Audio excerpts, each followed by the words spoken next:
So let's just start with the fact that housing is a human right, and we need to treat NYCHA as part of that human right, and that we need permanently affordable in this city, because we can't have a city in which we all can live and stay with dignity if we don't have permanently affordable that's also safe and healthy. And so NYCHA has to be a key part of that comprehensive policy.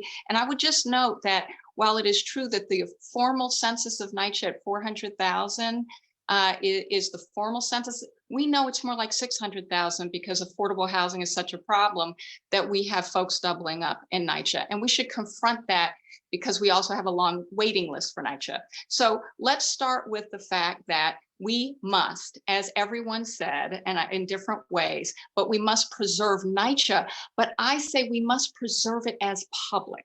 And a big concern that NYCHA residents themselves are raising is the role that RAD plays in enabling the preservation of the housing as public.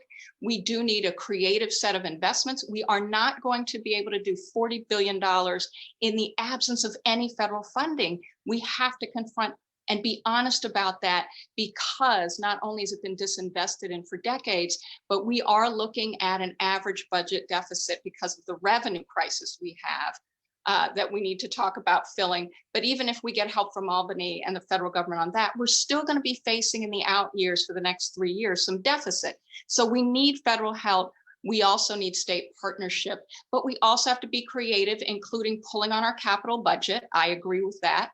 And we also have to be creative by pulling residents into a process that says, it's all on the table. Let's put all these ideas on the table, and let's have a process that gives you voice, but also with the data and information that enables you to make an informed decision that informs ultimately how the city does this, because it is one of the #1 complaints I've heard from NYCHA residents is they're not given that transparency, they're not given that voice, and therefore they don't have the options to say what it is they want.